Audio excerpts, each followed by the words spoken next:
आपने बड़ी बड़ी कोचिंग्स में काम किया है, कई कोचिंग सेंटर से आपको ऑफर्स मिले हैं बड़े बड़े। आपने आयाम करियर एकेडमी को ही क्यों सिलेक्ट किया? ये थोड़ा सा पर्सनल हो गया लेकिन पूछ लेते हैं यहाँ। आयाम में मैंने जो मेन चीज़ देखी वो ये देखी कि हर जगह कोचिंग में प्रतिस्पर्धा बहुत ज़बरदस्त है और बहुत ही मतलब एक अलग ही लेवल पर सारी चीज़ें जा रही है, लेकिन यहाँ ठहराव है। नमस्कार, सत श्री अकाल, आदाब, राम राम। मैं लक्ष्मण आयाम करियर एकेडमी सीकर से आप सभी का बहुत बहुत स्वागत करता हूं। आज आपकी मुलाकात एक ऐसी पर्सनैलिटी से करवाने जा रहा हूं जिनका 25 वर्षों का टीचिंग एक्सपीरियंस है नीट और आईआईटी के क्षेत्र में। कोटा की कई नामचीन कोचिंग्स में ये एचओडी रह चुके हैं और आज अपनी सेवाएं दे रहे हैं आयाम करियर एकेडमी में। नीट के एस्पिरेंट्स को ये लाभान्वित कर रहे हैं। सीकर कोचिंग इंडस्ट्री में बाबा सर के नाम से विख्यात आशीष दीवान सर से। सबसे पहले तो सर स्वागत आपका। जी साहब, धन्यवाद। आज के इस पॉडकास्ट में हम बाबा सर से जानेंगे कि कैसे लाखों नीट के स्टूडेंट, जो इनके पढ़ाए हुए स्टूडेंट्स आज डॉक्टर हैं, कोई इंजीनियर है, वो इनसे पढ़ के सफल हो गए। आज इनकी बचपन से लेकर यहाँ तक के इस यात्रा के बारे में जानेंगे, क्योंकि नीट के क्षेत्र में और आईआईटी के क्षेत्र में बड़े अदब के साथ इनका नाम लिया जाता है। सर, अब हम आपसे कुछ एक आपके बचपन से रिलेटेड आप हमें कुछ बताओ। कैसे आपको ऐसा क्या इंसिडेंट हुआ कि आप आज शिक्षा के क्षेत्र में आ गए? जी, मैं एक्चुअली टीचिंग मेरे यूँ मान लीजिए रग रग में बसा हुआ है। उसकी एक वजह है कि वैसे मेरे सीकर में जन्म हुआ था और मेरी मदर खुद गवर्नमेंट टीचर थी, तो उनका ट्रांसफ़र बीकानेर में हो गया था। अब क्योंकि खुद बचपन से एक शिक्षा का माहौल अपने घर के अंदर देखा, क्योंकि माताजी खुद टीचिंग से रिलेटेड, तो वो कहते हैं ना रग रग में मेरे वैसे टीचिंग बसी भी थी। हाँ, मैंने मतलब इस तरीके से जब तक मैं 12th कर रहा था तब मेरा सपना था कि मैं इंजीनियर बनूं और इंजीनियरिंग के अंदर ही जॉब करूं। पर सडनली एक अचानक चेंज हुआ जब मैं कंपटीशन की तैयारी कर रहा था। तो मैंने फील किया कि भाई बच्चे को सब्जेक्ट से बड़ा डर लगता है, खासकर फिजिक्स से। तो मेरे मन में आता था वो थोड़ा सा, एक होता है ना कि किसी चीज़ को थोड़ा इंटरेस्टिंग बनाना। तो मैं जैसे कई बच्चों को जो मेरे आसपास रहते थे उनको मैं कभी कभी प्रॉब्लम्स बता दिया करता था। तो जब वो प्रॉब्लम बताया करता था तो अंदर एक एंथ्यूज़्म क्रिएट हुआ और फिर वो बाई बॉर्न, और यूँ मान लीजिए ब्लड के अंदर है ही टीचिंग वाला। तो फिर मैंने मतलब टीचिंग का तो मैंने इंजीनियरिंग के बाद में सोचा। मतलब इंजीनियरिंग के बीच में मैंने थोड़ा बहुत बच्चों को पढ़ा लिया करता था। फिर मुझे लगा कि अब मुझे इस सब्जेक्ट पर आना चाहिए जो बच्चा फेस करता है कई प्रॉब्लम्स। क्या फिजिक्स एक ऐसा सब्जेक्ट है, हालांकि मुझे चूज़ करने में बड़ी प्रॉब्लम हुई थी कि मैं फिजिक्स पढ़ाऊँ या मैथमेटिक्स पढ़ाऊँ।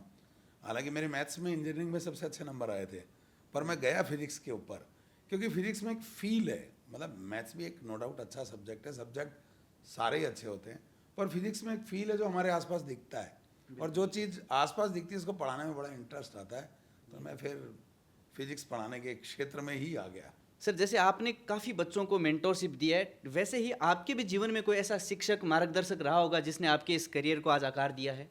जी देखो, मेरा जो पहला जो कैरियर के अंदर जो मेन मार्गदर्शन है वो मेरी माता जी हैं। हाँ, वैसे माता जी होते 100% है, क्योंकि वही प्रथम शिक्षक है। लेकिन मोर और लेस मैं कोटा में मैंने कोचिंग की, टीचर मेरे सारे अच्छे मिले मुझे, पर जो होता है ना एक सीखने का जो मिलता है, एक आपके अंदर एक फील जो आता है, या जिनको देख के लगता है कि यार जीवन में कुछ आगे करना चाहिए, संघर्ष भी सीखता है, पढ़ाना भी सीखता है।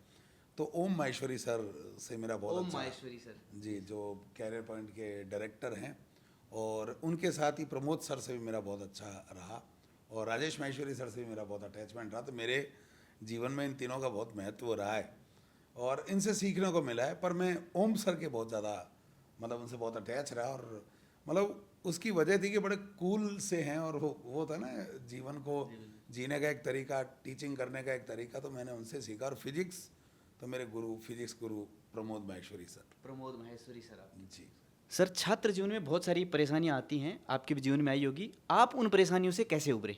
जी, देखिए, छात्र जीवन में सबसे बड़ी बात होती है कि कहीं ना कहीं किसी ना किसी सब्जेक्ट में आपकी कोई लैग आ जाती है। आप कुछ पढ़ रहे होते हैं, कई बार आपका मन नहीं कर रहा होता। संसार में है सब सब लोग एक सामाजिक प्राणी हैं, तो फैमिली में भी कई प्रॉब्लम्स हो जाती हैं। पर मुझे लगता है कि इन सब चीज़ों से उभरने का एक तरीका इकलौता है आपका एक सपना, जो आपने ड्रीम देखा हो अपनी लाइफ के अंदर। क्योंकि मुझे लगता है बिना ड्रीम देखे आप ज़िंदगी ऐसे ही जी रहे हैं तो उसमें वो फील नहीं आता। तो लाइफ में स्ट्रगल तो होना ही चाहिए, प्लस वही वही चीज़ें जो आज बच्चा कभी खाने के लिए समस्या आ जाती है उसको, या कभी कोई सब्जेक्ट में टॉपिक समझ में नहीं आया, तो ये सबके लिए कॉमन सी चीज़ है। बस उससे जितनी जल्दी आप उभर जाओ, वो आपका मतलब अच्छा पथ जो होता है ना, वो अच्छे पथ का निर्माण करता है। तो आपको ये करना ही चाहिए, लड़ाका बनना पड़ता है सर। बिल्कुल बनना पड़ता है सब। आपको कब महसूस हुआ कि टीचिंग ही आपका जुनून है? देखिए मैंने जब इंजीनियरिंग की थी, मतलब मैं पूरी तरह से टीचिंग में नहीं आया था, पर मैंने इंजीनियरिंग की थी। कुछ बच्चे मुझसे प्रॉब्लम पूछने आया करते थे, तो उनको मैंने मतलब एक होता ना फनी अंदाज में सिखाना, तो मैंने सिखाया, उनका रिजल्ट बहुत अच्छा आया। तो उसके बाद में मुझे लगा कि मैं टीचिंग अच्छी कर सकता हूँ। मतलब टीचिंग भी एक आर्ट है, बिल्कुल सर। क्योंकि एक्सप्लेन करना, नॉलेज, नो डाउट जो टीचर सारे पढ़ा रहे हैं उनकी नॉलेज बहुत ही अच्छी है और हमसे भी बहुत अच्छी है, पर एक एक्सप्लेन करना, एक उसको फनी वे में बताना, नॉलेज डिलीवर करना। नॉलेज को डिलीवर करना, तो वो सब चीज़ें मतलब मुझे ऐसा लगा, उन बच्चों का कहना था कि भाई आप ठीक पढ़ा लेते हो। तो वो एक अंदर आज भी है सर। कॉन्फिडेंस जनरेट हुआ, तो बस टीचिंग को एक पैशन बना लिया। कॉन्फिडेंस से आपने टीचिंग को एक पैशन बना लिया। सर बहुत सारे स्टूडेंट्स फिजिक्स को बड़ा कठिन बताते हैं, तो आप इसके लिए ऐसा क्या मंत्र देते हो कि ये बड़ी इंटरेस्टिंग लगे जी और बच्चा आसानी से पढ़ भी सके? देखिए फिजिक्स जो मोस्टली अगर डिफ़िकल्ट लगती है तो वो नीट एस्पिरेंट्स को लगती है। उसकी वजह ये है कि उनकी एक न्यूमेरिकल की मतलब पहले से एक साइकोलॉजिकल वो अपने दिमाग में सेट कर चुके होते हैं, उनकी एक साइकोलॉजी बन चुकी होती है कि यार मुझसे न्यूमेरिकल पोर्शन नहीं होगा। हाँ, वही करता तो मैथ ले लेता हूँ। वही मैं मैथ ले रहा था, बिल्कुल एग्जैक्टली ये रहता है। क्योंकि आप देखना, जो बच्चा आईआईटी की तैयारी कर रहा है या मेंस की तैयारी कर रहा है, उसको फिजिक्स में ज़्यादा दिक्कत नहीं आती।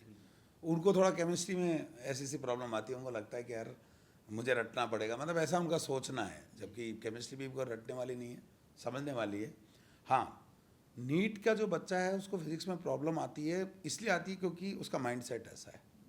जबकि देखा जाए तो फिजिक्स में बहुत मज़ा आता है, और मज़ा भी आता है, और उसको मैंने अभी थोड़ी देर पहले भी कहा था, फनी वे में। हाँ, एक्सपेरिमेंट मतलब उसको दिखाया जाए, उसको सामने दिखना चाहिए, उसको महसूस कराना पड़ता है डेली लाइफ में महसूस। बिल्कुल डेली लाइफ के अंदर आप डेली लाइफ में लाओगे, हर एक चीज़ बताओगे। अब जैसे मैं बहुत सिंपल से एक एग्जांपल बताता हूँ। जैसे कि स्ट्रेच स्ट्रिंग, हमारे कोई वेव का एक टॉपिक आता है, उसमें हम पढ़ाया करते हैं, तो उसको मैं हमेशा गिटार से ही पढ़ाता हूँ कि भाई गिटार के अंदर ऐसा और फील, उसका वो म्यूज़िक का फील, तो वो एक हारमोनिक का फील, वो फीलिंग, वो तो उसको लगता है कि मैं खुद ही गिटार को ट्यून कर रहा हूँ। तो वो जो टॉपिक है वो महसूस होता है, और उसको फिजिकली लगता है कि यार मैं सब सीख रहा हूँ। तो ये जो है ना, कुछ एग्जाम्पल्स आपको उसके अंदर रखने ही पड़ते हैं। जो न्यू एजुकेशन पॉलिसी आज लागू करने का सोच रही है, वो आज से 25 साल पहले बाबा सर ने शुरू कर दिया था। बिल्कुल। क्यों सर? सर इन वर्षों में आपने अपने टीचिंग स्टाइल में कोई बदलाव किया, या किए तो क्या बदलाव किए?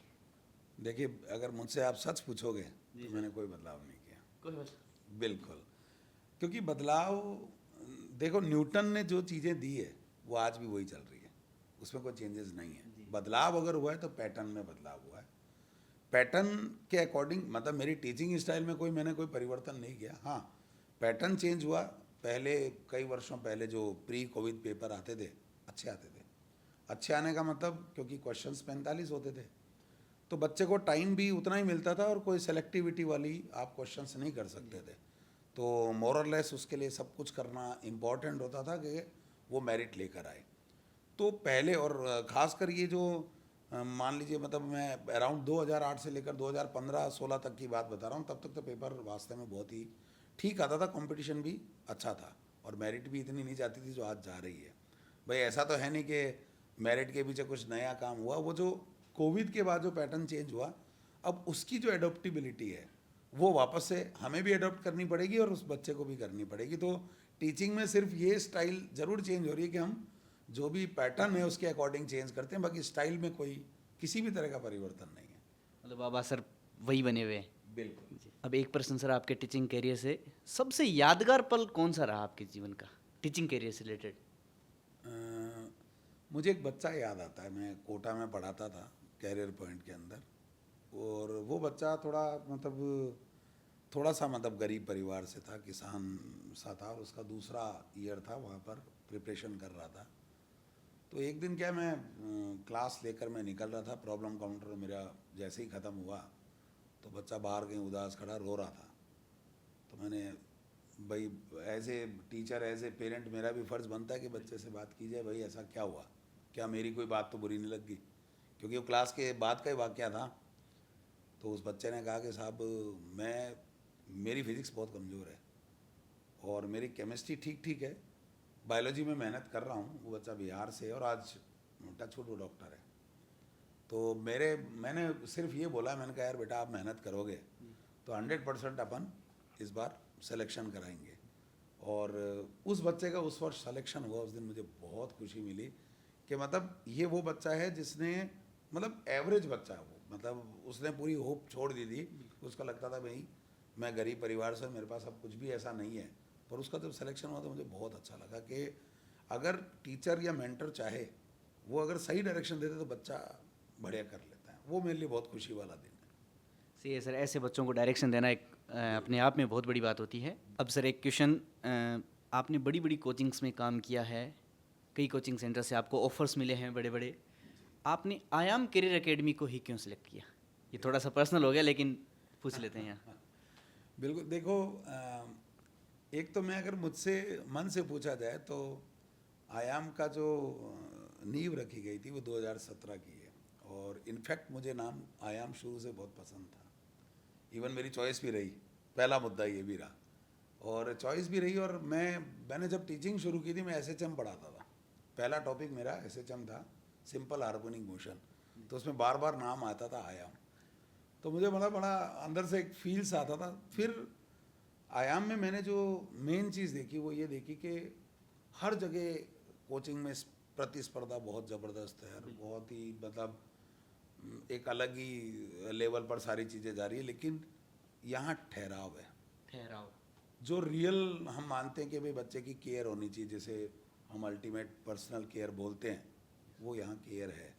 दूसरा भीड़ तंत्र नहीं है यहाँ पर, भीड़ तंत्र नहीं। यहाँ पर सबसे अच्छी बात यह कि person to person, learner to learner, student to student, जो भी मेंटर, जो भी टीचर, जो भी एजुकेटर हैं, उनका सीधा इन्वॉल्वमेंट है।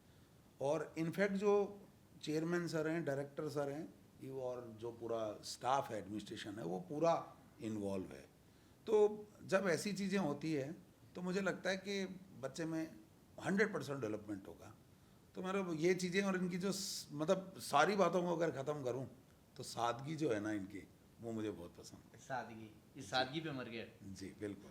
सर आयाम अपनी स्टेबिलिटी और रिजल्ट ओरिएंटेड सिस्टम के लिए जाना जाता है, जैसा आपने पहले बताया।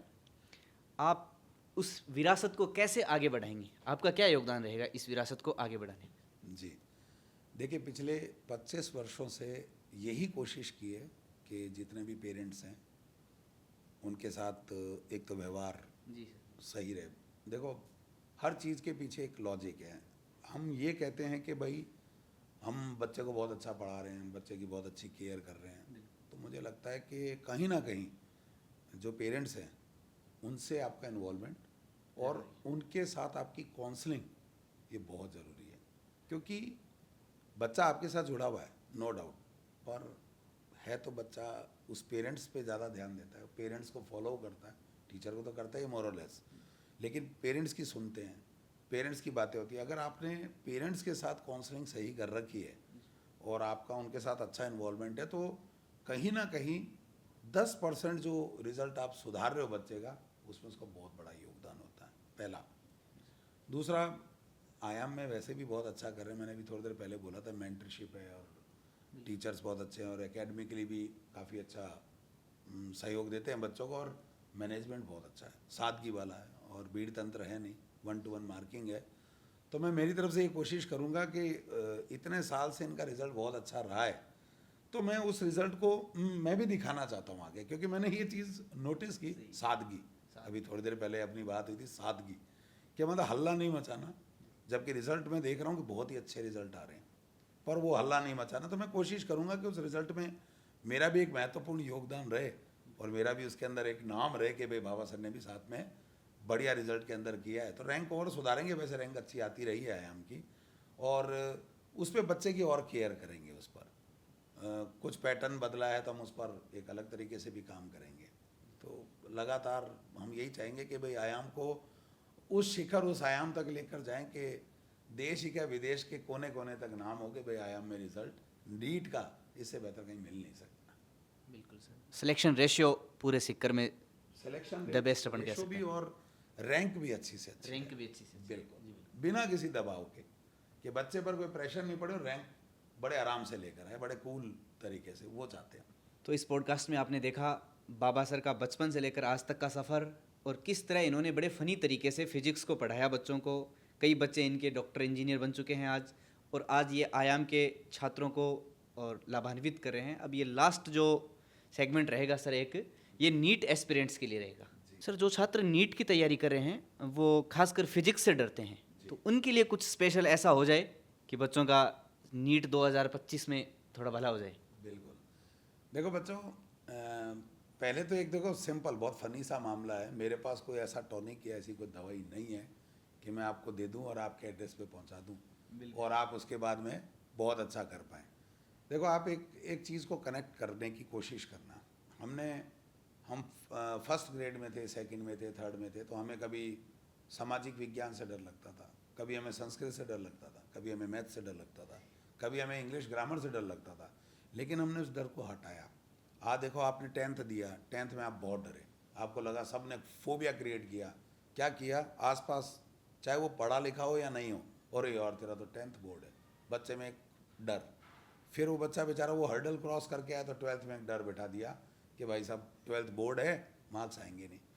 लेकिन मुझे लगता है फिजिक्स सब्जेक्ट कहीं से भी बुरा नहीं है और कहीं से भी हार्ड नहीं है, पर हमारे जो सराउंडिंग है ना, उन्होंने ये क्रिएट किया। आप मानोगे नहीं, मैंने देखा है, मतलब मेरी आंखों के सामने की बातें हैं कि एक जना जिसने कभी जीवन में, मतलब साइंस बायोलॉजी से उसका कोई लेन देन नहीं है, साइंस मैथ से उसका कोई लेन देन नहीं है, और जो बच्चा प्रिपरेशन कर रहा है उसमें खुद आर्ट्स से हैं, लेकिन वो प्रिपरेशन करने वाले बच्चे को बता रहे हैं कि यार फिजिक्स बहुत हार्ड होती है। और मुझे ये समझ में नहीं आता कि बच्चा या पेरेंट्स, अच्छा कई पेरेंट्स भी साइंस स्ट्रीम से नहीं होते, तो वो जो पेरेंट्स है ना, वो भी इस चीज़ को यूँ बच्चे को आते ये प्रेशर क्रिएट करना कि यार बेटा फिजिक्स बहुत हार्ड है। अब आपने उसके सामने ऐसा फोबिया क्रिएट कर ही दिया है, तो वो अननेसेसरी उसको लगता है कि यार फिजिक्स हार्ड ही है। जबकि मैं सच्ची बता रहा हूँ, इसे आप प्रमोशन ना समझे कि भाई मैं प्रमोशन कर रहा हूँ। आप चाहें तो यूट्यूब पे हमारी क्लास भी कभी देख लें या कभी यहाँ पर आएँ, और जो बच्चे पढ़े हुए उनको पता ही है। इसीलिए फिजिक्स को एक अलग अंदाज से पढ़ाता हूँ मैं, जिससे बच्चे का डर ही हट जाए। और बिलीव कीजिए, बच्चा अपना जो पढ़ता है इस तरह से पढ़ता है या स्ट्रेस फ्री रह के पढ़ता है, वो बायोलॉजी से अच्छा भी कराता है। तो आपको बस एक इंटरेस्ट क्रिएट करना है उसके अंदर। देखो, एक सिंपल सी बात है, आप मूवी देखते हैं, मूवी का आपको हर एक पल याद रहता है। मैं कई बार पढ़ाते पढ़ाते हूँ गाने की एक लाइन बोल देता हूँ, तो बच्चा आगे की 4 लाइनें और बोल देता है। ये इंटरेस्ट है। तो मैं बच्चे से पूछता हूँ, यार ये इंटरेस्ट आपका जो आज से 20 साल पहले गाना है उस पर आपका इंटरेस्ट क्रिएट है, और 2 दिन पहले वाला आप इंटरेस्ट क्रिएट क्यों नहीं करते? ये आपको डेवलप करना पड़ेगा। अगर आप इस तरह से पढ़ोगे तो मतलब अनडाउटली बता रहा हूँ मैं आपको, फिजिक्स से आसान इंटरेस्टिंग कोई सब्जेक्ट ही नहीं है, बड़ा मज़ा आता है। तो नीट एस्पिरेंट्स सर ने बताया फिजिक्स से इंटरेस्टिंग कोई सब्जेक्ट नहीं है। सर, एक स्टूडेंट की सफलता में मेंटोरशिप और एक सही सिस्टम की क्या भूमिका रहती है? देखिए, मेंटरशिप जो आजकल है वो मतलब इसको अदरवाइज मत देना, हर कोचिंग में मिलेगा आपको। लेकिन मेंटरशिप की जो सिंसियरिटी और जो सीरियसनेस है ना, वो जो संस्था उसको मतलब डिसिप्लिन वे में अगर उसको फॉलो करवाती है तो रिज़ल्ट तो आपका 100% आना ही आना है। तो मेंटरशिप तो बहुत ज़रूरी है। देखो क्या है, बच्चा हर तरह का बच्चा है, वो तारे ज़मीन पे बना है तो वो सही बना था। और मैं तो खुद भी आपके माध्यम से ये बात तो ज़रूर कहूँगा कि कैलिबर हर बच्चे में होता है, अलग अलग तरीके का होता है, पहचानने की ज़रूरत होती है, उसको बेचारे को एक डायरेक्शन देने की ज़रूरत पड़ती है। भाई मैंने भी पहली बार जब कोई गाड़ी चलाई थी मैं 4 बार गिरा था, साइकिल चलाई तो मैं 10 बार गिरा था, लेकिन मेरे अंदर जब आत्मविश्वास दिया, मेरे अंदर कोई कॉन्फिडेंस दिया, तो मेरे मम्मी पापा ने दिया, मेरे साथ वाले कई दोस्त भी मेंटर बन जाते हैं, उन्होंने भी दिया, तो उस कॉन्फिडेंस से मैंने गाड़ी चलानी सीखी। आप भी ऐसे सीख रहे हैं। तो मेंटरशिप अगर सही डायरेक्शन में आपको लेके जा रही है, क्योंकि बच्चा उतार चढ़ाव आते हैं, हमारे खुद के आते हैं, हमें ज़रूरत पड़ती है, तो बच्चे को तो पड़ेगी ही पड़ेगी। अगर मेंटरशिप बढ़िया है और सिस्टम उस चीज़ को जल्दी से अडॉप्ट करवा ले बच्चे से, तो बहुत बढ़िया हो सकता है। और सिस्टम का इन्वॉल्वमेंट इसलिए ज़रूरी है, मेंटरशिप बन गई वो एक अलग चीज़ है, पर उसको फॉलो कराना, बच्चे से 1 to 1 मिलना, बच्चे की पर्सनल केयर करना, अगर ये सब शुरू हो जाए तो बच्चा कभी भी मतलब वो फेल हो ही नहीं सकता, चाहे वो किसी भी एरिया में चले जाए, किसी भी क्षेत्र में चला जाए। तो मैंने अभी थोड़ी देर पहले यही जो आपको बताया था भीड़ तंत्र वाला और एक सादगी वाला, वो मेरे वर्ड दोनों यहीं पर आते हैं। और ये तभी कर सकते हो ना जब आपके पास भीड़ नहीं हो। ये देखो, ये भी एक है कि भाई अगर भीड़ नहीं होगी तो आप थोड़ा सा ज़्यादा ध्यान दोगे, आपके पास टाइम ज़्यादा होगा, 1 to 1 बच्चे से बात कर पाओगे। तो मेंटरशिप और सिस्टम का तो बहुत बड़ा रोल है। यही रीज़न है कि पर डे सर 50 बच्चों से और उनके पेरेंट्स से मिलते हैं आप, मेंटरशिप होता है, क्यों सर? बिल्कुल। मैं ही नहीं, हाँ, जो अपने यहाँ पर आयाम के अंदर जो मेंटर बना रखे हैं हमने, मतलब तकरीबन हमारे पास जो सीनियर फैकल्टीज़ हैं वो 24-25 हमारे पास सीनियर फैकल्टी हैं जो देश के नामी कोचिंगों से हैं और 15-15 साल का उनका एक्सपीरियंस है। वो सब मेंटरशिप कर रहे हैं और सब बड़ी सिंसियरिटी से कर रहे हैं। हम आपको उसकी सारी वीडियो और सब कहो तो हम बच्चों से भी इंटरव्यू करवा देंगे कि बच्चे और पेरेंट्स से बढ़िया तरीके से बातचीत भी रहती है। और उसके अलावा डाउट काउंटर पे भी बहुत सारी फैकल्टीज़ हैं। तो बच्चे को टाइम, मतलब आप ये मानिए कि बच्चा, जैसे हमारे कैंप लगता है सुबह 7 बजे से लेकर शाम को 8, 10, 11 बजे। गर्ल्स जो हैं वो थोड़ा जल्दी चले जाते हैं, पर 11 बजे तक लगता है। तो यहाँ पर गार्ड भी मिलेगा आपको, इवन फैकल्टीज़ आपको मिलेगी जो कहीं नहीं मिलती हैं। सबका एक टाइम होता है कि हर जगह पे आपको ये मिलेगा कि 10 से 6 आगे, 5 आगे, 8 घंटे, 9 घंटे। पर हमारे यहाँ पर ऐसा है ही नहीं। अगर मान लो कोई क्लास के अंदर है तो दूसरा सीनियर फैकल्टी आपको मिल जाएगा, आपको डाउट काउंटर पे बढ़िया टीचर्स मिल जाएंगे। लगातार बच्चे से हम पर्सनली मिलते हैं, उसकी प्रॉब्लम पूछते हैं, बायोलॉजी में, फिजिक्स में, मोर और लेस फिजिक्स में ज़्यादा, जैसे कि आप कह रहे थे, डर रहता है तो मिलते हैं, फिजिकल केमिस्ट्री में भी डर रहता है तो मिलते हैं। तो हम उसका पूरा ध्यान रखते हैं इसमें। यही रीज़न है कि आयाम साल दर साल आयाम स्थापित करता जा रहा है और इस साल एक और नए आयाम के साथ हम मिलेंगे आपसे। अब सर एक आपसे अंतिम क्वेश्चन है कि बच्चे डॉक्टर बनने का सपना देखते हैं लेकिन उनको खुद पे विश्वास नहीं होता कि क्या मैं बन पाऊंगा, उनके लिए क्या संदेश रहेगा आपका?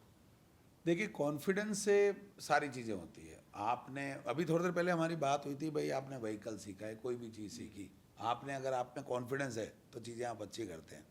देखो, बिलीव करो, बिलीव करने पे खुद पे बिलीव करने से 50% आपका काम हो जाता है। और 20% में एक और यूज़ मानता हूँ कि आपके अंदर जो कॉन्फिडेंस बिल्ट होता है वो एक ड्रीम से भी होता है। आपका ड्रीम बहुत ज़रूरी है। अब आप कहोगे साहब 80% तो आप इसी में ले गए, तो पढ़ाई क्या 20% है? मेरे कहने का मतलब है पहले हम वो क्रिएट करना चाहते हैं, जो चीज़, जो ऑरा है, जो पॉजिटिविटी है, जो मेरे आसपास का एनवायरनमेंट है, वो मुझे पहले क्रिएट करना चाहिए। और वो तभी कर सकते हो जब आप खुद पर विश्वास करोगे। कभी कभी होता है कॉन्फिडेंस लूज़ हो जाता है, तो आप पेरेंट्स से बात करें या आप किसी भी टीचर को, जिससे आपकी ज़िंदगी में कई महत्वपूर्ण लोग होते हैं, आप उनसे सलाह ले सकते हैं। तो ये मान के चलें, जब तक आप कॉन्फिडेंस नहीं रखेंगे, भाई नीट की परीक्षा के, आप तो जीवन में भी आपको कॉन्फिडेंस की ज़रूरत है। आप डॉक्टरी कर लेते हैं, उसके बाद आप जॉब करेंगे, आप पीजी करेंगे, उन सब में आपको कॉन्फिडेंस चाहिए। तो बिना कॉन्फिडेंस तो हम कुछ कर भी नहीं सकते, पर कॉन्फिडेंस भी रखें और खुद में बिलीव करें तो 100% आपका सिलेक्शन होगा। आगे तो देखो आपने क्या परफॉर्म किया उस पर भी डिपेंड करता है। हम तो चाहते हैं कि नीट में जितने भी बच्चे एग्ज़ाम दे रहे हैं उतने के उतने सेलेक्ट होने चाहिए और गवर्नमेंट उतने मेडिकल कॉलेज की सीट भी बना दे। हम तो यही आपके लिए हमेशा शुभकामनाएं देते रहें। बिल्कुल। तो आप सभी ने बाबा सर के जीवन को बड़ी बारीकियों से समझा। इन्होंने नीट एस्पिरेंट्स के लिए इन 25 सालों में क्या किया है, आज ये नीट एस्पिरेंट्स के लिए क्या कर रहे हैं, इन सब चीज़ों के बारे में हमने देखा। बड़ी शिद्दत और सादगी के साथ सर ने हमारे प्रश्नों का जवाब दिया। इसके लिए सर आपको बहुत बहुत धन्यवाद आयाम करियर अकेडमी की तरफ से। जी धन्यवाद। Same there. Thank you sir.